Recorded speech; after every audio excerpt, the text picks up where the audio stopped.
These books could save your life. All right, if you're a student or a recent graduate, or you're just anyone looking to level up in life and you want to avoid getting stuck in a career that you'd hate, then this video is going to take the most important lessons from these 3 books to create a comprehensive guide, not just to surviving in today's workforce, but to having a life and a career that you actually love on your own terms. We're going to talk about how to defeat the 3 scourges of modern work. So the first scourge of modern work is getting replaced. So there's this scary idea of spending years of your life learning your craft only to be replaced by AI or by cheaper labor. Right? It's a scary thought. When I was looking for my first job, this idea of becoming irreplaceable, it wasn't something I ever really thought of. At the time, I just graduated from medical school and I just wanted any job to start making money, right? I just wanted to start earning a paycheck and start paying down my student loans. But now I realized that I was focused on the wrong thing completely. So in this book, Seth Godin talks about the linchpin,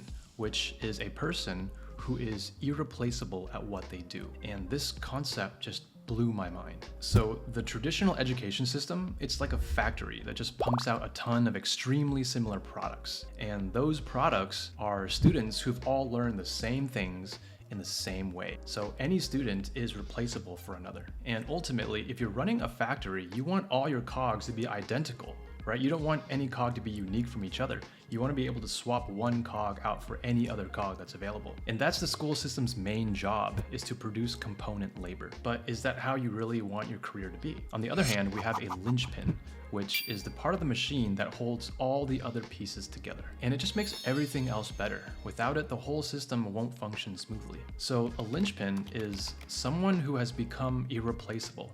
They have a unique set of skills that can't be replaced by any other person. I mean, you probably need to hire multiple people just to have a chance of replacing this one person. But becoming a linchpin isn't about becoming the most skilled person.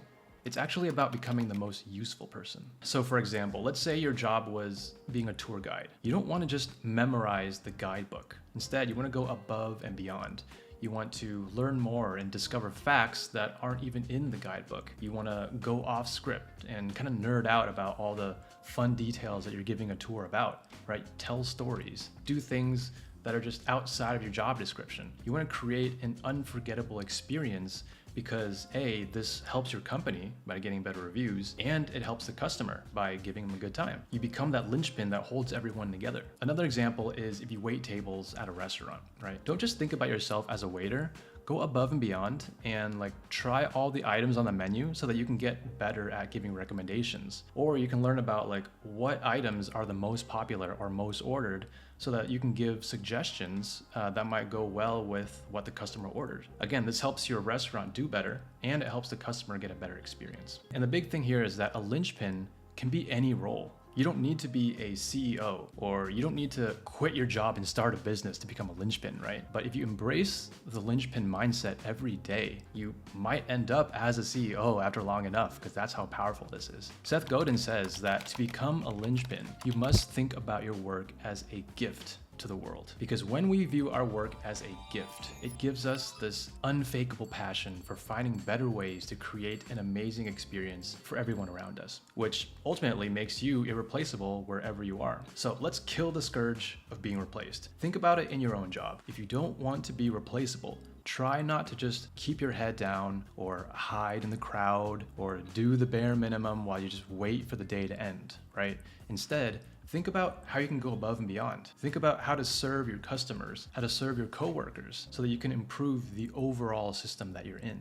I know it's a lot more effort, but honestly, it's a small price to pay for becoming irreplaceable, and it will help you in every job that you do. All right, the second scourge of modern work is getting stuck in a job that we hate. When I was in medical school, everyone told me to specialize. They told me specialists have more job security. Specialists get paid more. Like for example, a neurosurgeon gets paid way more than a general family doctor on average. But what if you specialize early and you get stuck? What if you're left in a career path that you just end up not liking? You know, I love medicine, but when I thought about the whole world out there full of opportunities and experiences that I just wanted to explore, I felt the fear of getting stuck. And in medicine, the average person goes through 10 years of schooling and training, and the thought of being locked into one single trajectory is pretty suffocating. So how could I explore new pathways without accidentally throwing away all these years and years of hard work in my current medical field? Well, that's when I read this book, Range, by David Epstein. So in this book, Epstein argues that in our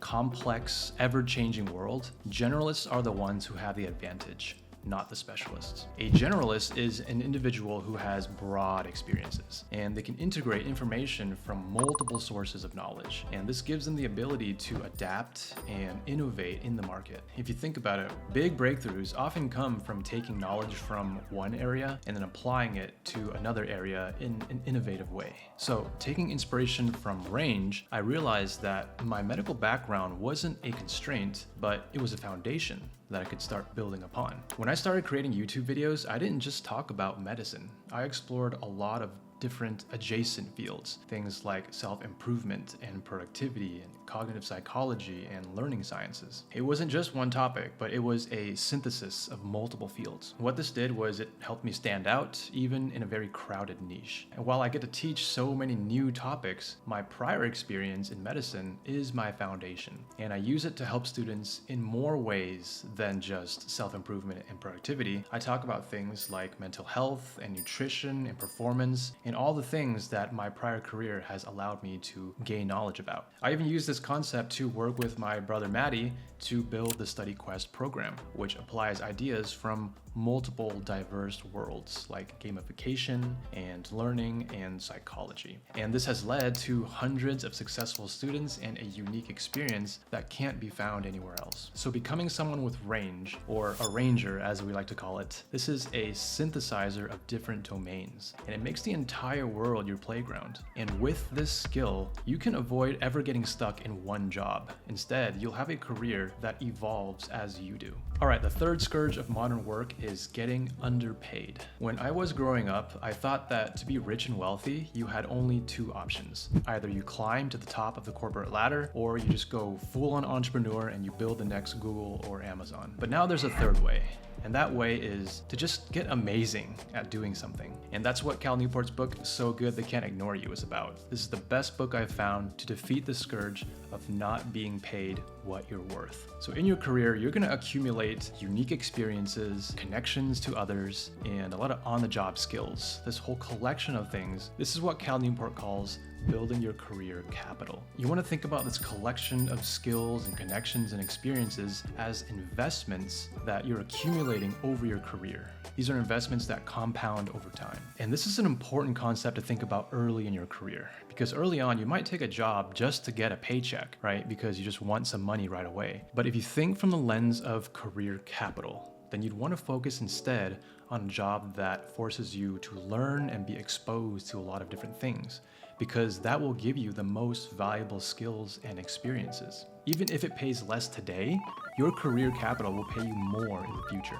So for example, if you join an early stage startup or an AI company, there's no way you won't get exposure to huge varieties of business ideas and tech concepts. Even if you got paid almost nothing, the exposure alone is way more valuable than working at McDonald's or Starbucks. And this is what makes internships so valuable. Even if they aren't always an option for everyone who needs money right now, if you're gaining invaluable career capital in the form of rare knowledge or connections or rare skills, then you'll get paid back way more later. When I quit my job as a doctor, I immediately made way less money. I mean, Matty and I were teaching students how to get better grades, right? That's not the most lucrative market, and there's so many other study channels out there. But since I came from medicine, my entire background was about studying. So I brought huge amounts of career capital with me. And when you combine that with my background in business, I had built up so much career capital that I could grow faster and help more students than most of the other channels in our space. And eventually that success led to us growing faster and getting more sponsorship opportunities, and we had a chance to make even more money than we ever did as doctors, because we used our existing skills to pick a path that led to generating even more unique skills. And I couldn't have done that if I started a YouTube channel without gaining any other skills first. So here's another example. The Mario movie that came out recently made $1 billion worldwide. And I've heard people talking about how it only took a week for it to reach $1 billion. But in reality, it took Nintendo over 30 years to build the Mario brand to the point where they could release a movie and have it become an instant hit. That's basically the power of investing in your career capital. If you can combine these skills, you can become irreplaceable in an ever-evolving career and get paid way more than you ever imagined. You'll have a bulletproof career. All right, if you made it this far, hit the like button for the algorithm. Thanks for watching, and I'll see you next time.